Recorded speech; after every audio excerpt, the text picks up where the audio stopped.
Oggi ci ha dato il buongiorno una bella giornata di pioggia, proprio una giornata che non ti aspetti in Marocco. Però eccoci qui, in teoria non dovrebbe poi incidere così tanto negativamente. Questo perché abbiamo un bel po' di chilometri da fare. Siamo riusciti a trovare il nostro autonoleggiatore, non ha neanche un ufficetto nel parcheggio proprio qui di fronte all'aeroporto.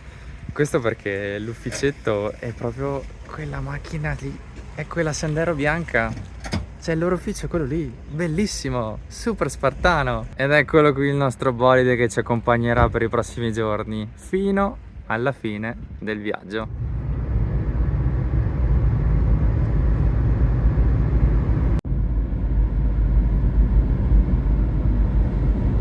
Ci siamo appena fermati in questa area di servizio in mezzo al nulla perché il viaggio un po' si sta facendo sentire. Non siamo molto lontani, mancherà un centinaio di chilometri, ma qui le strade non sono percorribili con velocità, insomma. Poi ci sono anche i camion, mettiamoci anche quello, e ci sono tantissimi posti di blocco.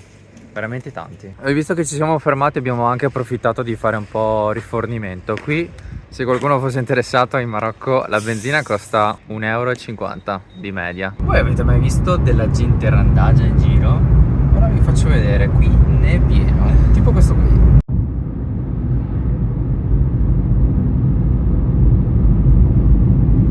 Ma ce n'è veramente tantissima gente in giro qui sulla strada a girovagare nel nulla, nel deserto praticamente. Siamo finalmente arrivati oltre ogni previsione. È qui davanti a noi la città blu.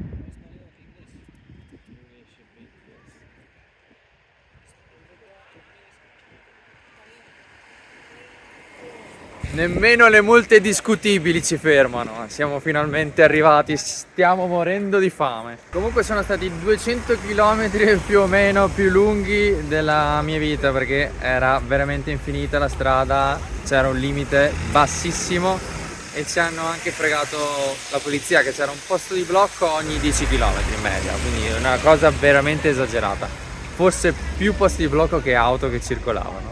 Comunque siamo arrivati sani e salvi, questo è quello che conta.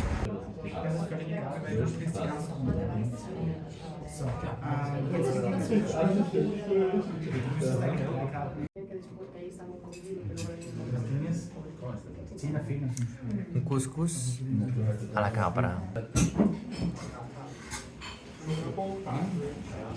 Vediamo se questo ristorantino c'è anche la terrazza sopra e direi proprio di sì, c'è una terrazzona.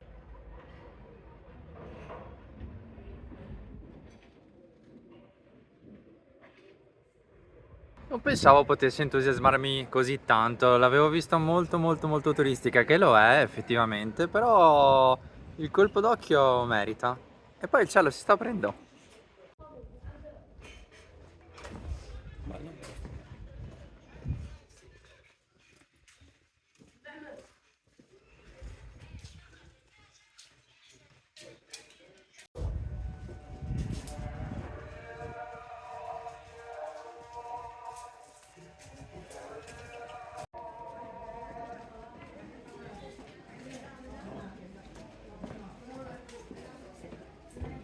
Questo posto è la prova di come basta così poco, perché poi alla fine si tratta solo di dare dello stesso colore le pareti delle case qui in toto, che poi non sono neanche tutte le case blu, però la maggior parte sì, e avere così appunto un boom di turismo dal nulla, perché poi alla fine chi sarebbe mai venuto qui? Siamo proprio in un posto sperduto in mezzo ai monti marocchini.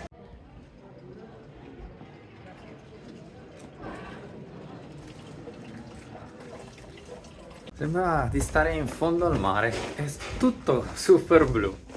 E poi c'è anche la giacca blu in pandan.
Buongiorno, buongiorno da Tangeri. Siamo rimasti qui per la notte ieri sera ed è stata effettivamente la prima città marocchina che abbiamo visitato, città moderna, anche perché a Fez era più medina che città, e devo dire che ci ha abbastanza sorpresi. C'è un contrasto tra tutto quello che c'è fuori la città e la città molto molto molto evidente. Peccato per il tempo oggi, che sembra di stare più a Varsavia che a Tangeri.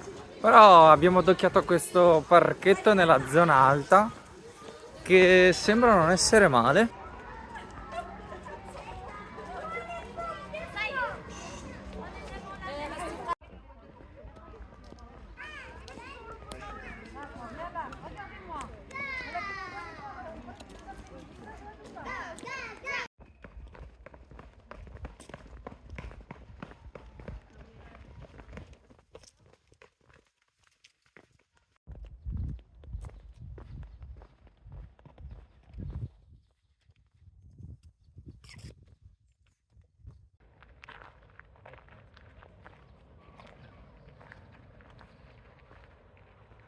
Spero che si veda almeno un pochino, ma questa dietro di me è la Spagna e questo qui praticamente siamo già fuori al mar Mediterraneo, oltre le colonne d'Ercole, quelle che una volta erano chiamate le colonne d'Ercole, e nell'Oceano Atlantico.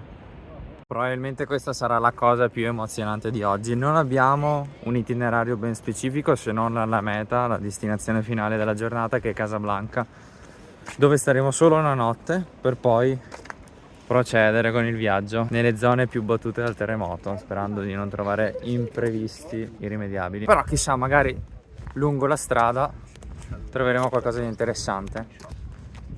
Ok, siamo scesi dalla zona nord di Tangeri e siamo proprio sul versante ovest, e qui dall'altra parte, in linea d'aria, ci sono le Americhe, quindi qui di fronte abbiamo l'oceano. E dire che mi sono anche portato il costume, ma proprio oggi non è giornata. È un peccato perché abbiamo trovato anche la spiaggia e l'accesso al mare. Chissà se nella loro stagione estiva questo lido poi diventa con un sacco di ombrelloni qua davanti.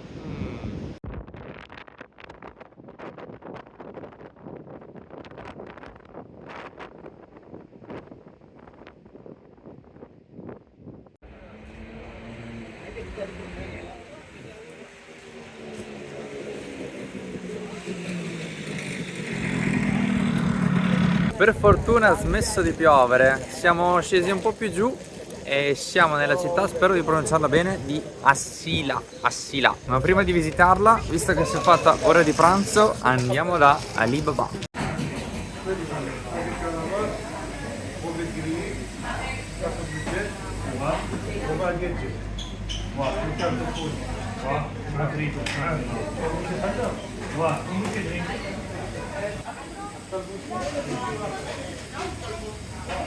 Questo pranzo di pesce mi è costato un incidente con il cameriere, ma speriamo ne valga la pena. Sembra molto invitante il piatto.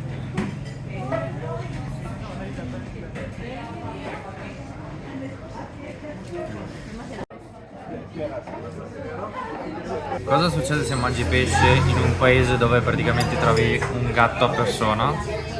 Il tavolo sotto si riempie di gatti. Comunque il piatto era così abbondante che praticamente potevamo dar da mangiare anche tutti i gatti del quartiere. senza esagerare. Quindi in tutto ciò, tutto quel piattone di pesce è costato ben 9,90 € a testa. Ovviamente con la bottiglietta d'acqua e con il teino finale, che adesso ci stiamo prendendo veramente gusto. Merita, merita, merita sempre.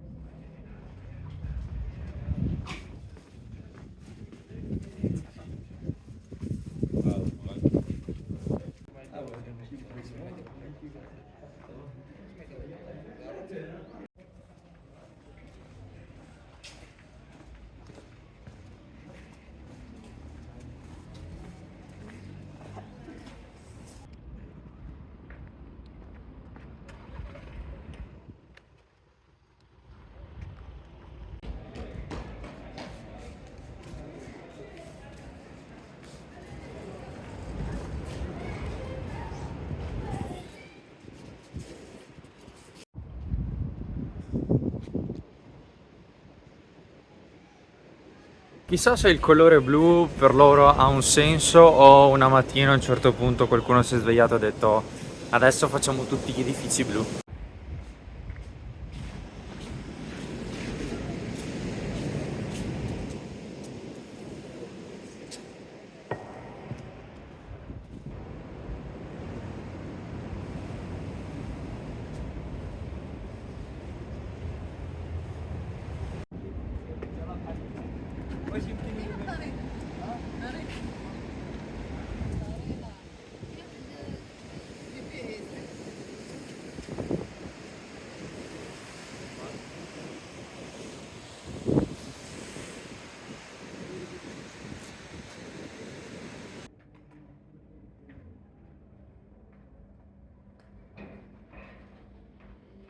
Bene, bene, bene, bene, adesso mettiamo giù le cose in macchina e ci aspettano ben 3 ore e mezza di viaggio verso Casablanca.